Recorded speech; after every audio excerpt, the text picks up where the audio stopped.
Мојата презентација се базира на неодамнешната публикација, односно минато неделната публикација на трудот од Полин Розвелт и што беше направен во Тексас, во Јустон. Работев неколку години во нивното создавање. Жал ми е што тие не се присутни со нас овде, но јас ќе зборувам од нивно име. И мојата презентација исто така е дел од нивната презентација. Презентацијата се однесува на вклучување на лекарите во плаќањето по ученок и ова исто така го дискутира во Мадрид на минатиот семинар. Ќе заклучиме на крај ова утро дека треба да ги наградиме луѓето за нивното однесување кое што го подобрува квалитетот, но во исто време треба и да ги намалиме трошоците. Според мене, со овој услов можеме да имаме квалитет во работата. Како што тоа го гледате во публикацијата. Во многу земји, претходно тоа беше споменато од доктор Лазаревиќ, има голем интерес во овој плаќање по ученок реформата. Владините тела, агенциите, сите тие се вклучени во дизајнирањето на овој проблем и тие се насочуваат да ги намалат трошоците и да ја значително зголемат квалитетот на здравствената нега. Тоа е комплексно прашање, како што претходниот спикер тоа веќе го илустрираше и бара многу заложби. Како што ви кажав, има различни резултати од плаќањето по ученик. Сакаме да објасниме зошто го објасниме тоа со користење на социјалната наука, истражување, но и теорија. Но исто така е важно да се рефлектираме малку на она што го нарекувам предиктабилност, односно предвидливост. Значи, ако започнете некој експеримент, треба да започнете уште на почетокот, треба да знаете кои се трошоците. Постојат многу примери примери за такви успешни експерименти. Значи, ќе резумирам малку од моја гледна точка. Следниот слайд покажува дека како се менуваат оваа цел не би ја дискутирал. Можете да видите дека повеќе не постои некоја разлика. Понекогаш постои мала разлика но главно резултатите се разочарувачки од ваквата реформа.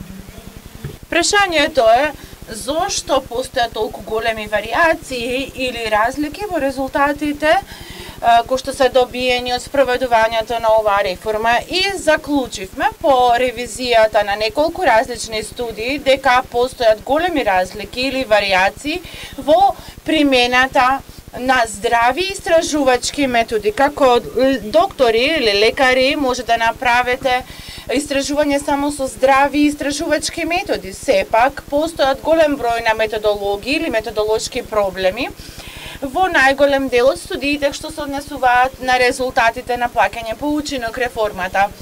Значи, постојат првите ограничувања, тоа се малите примероци или пак примерок по случаен избор. Се разбира, постои дел од проблемот кој што се коинцидира со другите структурни промени во здравствените системи во исто време, па затоа не можете да заклучите дали навистина постојат ефекти кои што се должат на плаќање по учинок или пак тие се резултат на структурните промени во здравството. Исто така треба да се заклучи дека всушност поттиците во плаќање по учинок се премногу мали. Студиите кои што се направени во Обединетото кралство кажува дека доколку имаме поголеми награди за докторите, тогаш резултатите би биле подобри. Се разбира, постојат и стратегиски проблеми, кои што всушност се зборува за можности и за закани. Всушност, дами и господа, прво ќе почнам да зборувам за пречките или за препреките, а потоа имам порака за она што предходниот говорник го нарече рај, и она што може да биде една ветувачка перспектива за проектот Плакање по учинок. Кои се овие пречки на кои што наидува самата реформа? Прво, непредвидливоста. Тоа значи дека постои отворен буџет за наградување на учесниците, а доколку има отворен буџет, секретарот за финансии или министерот за финансии не му се допаѓа тоа, бидејќи тој или таа треба да се справи со негативните финансиски ефекти од самата реформа. Меѓутоа, второто се однесува на намалување на ефектот кога ќе се намали наградата. Значи, штом заврши проектот со наградување или програмата со наградување, ефектот се намалува. Потоа имаме измама, предходниот говорник ја започна оваа тема. Сето ова се последици кои што се заведени во голем број научни студии, кои што се резултат на програми за плакање по учинок. Всушност не можете да замислите дека тие исто така постојат инфективни студии во болниците кои што покажуваат дека луѓето почнуваат да мамат на сопственото работно место. Дали може да го замислите тоа?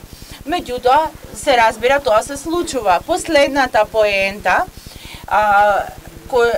е дека треба да има доволна награда за учинокот. А она е втората точка што ја ве кажавме. Како можеме да го подобриме дизајнот на експериментите за плакање по учинок? Теоријата на социјалната наука, од каде што доаѓам, јас не сум лекар по професија, ни обезбедува одредени интересни насоки. Мора да кажам дека не сум лекар, туку сум социјален научник и затоа и всушност сум женет со лекар долги години, затоа знам како ова функционира во практика. Што можеме да научиме од овие теории? Може би ке мислите дека тоа е доста комплицирано и не разбирате ниту еден збор од тоа, меѓутоа неколку од организаторите веќе ја видоа оваа публикација и многу добро ги разбра импликациите на истата. Прво, значи наградата треба да биде на време и наградата треба веднаш да се даде по демонстрацијата на однесувањето кое што е посакувана цел на програмата. Една лекција што ја дискутиравме синоќа со професорот Тофовски, морковот многу подобро функционира од стапот за многумина. Тоа е вистина во образованието, во здравството и во многу други сфери. Голема конкуренција, како што беше кажано, ќе функционира добро, меѓутоа може да биде многу деструктивна. Експериментот треба да се конструира според принципот на теории за индивидуализација и тоа нема да го дискутирам детално, бидејќи тоа можеби нема да ви биде толку интересно за вас денес. На крајот, вредностите и целите се многу повредни за овој експеримент отколку што тие генерално се сметаат. Она што сакате да го постигнете, размислете за вашите примерни цели. Јас се согласувам со предходниот говорник.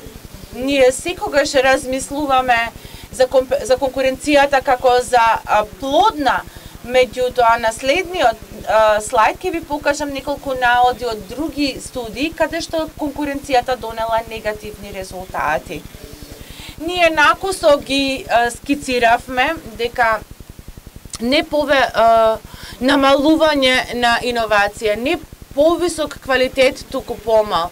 Намалување на безбедноста, помала доверба и морал и она што го нарековме ние развој на групи на губитници и добитници.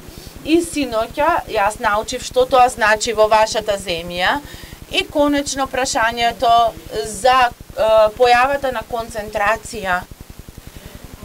Всушност доаѓаме тука до она што го нарекува на прашањето за предвидливост. На следниот слайд имаме две ситуации каде што ја имаме оваа предвидливост, значи исто така ти ја покажува дека постојат многу негативни страни и ќе видите дека на долниот дел од слайдот во првиот пример има намалување на компензацијата, дека не го подобрува моралот на самата организација. Воглавно, принципот на врзување на времето за плаќање починок бил всушност прекршен во текот на програмата или експериментот.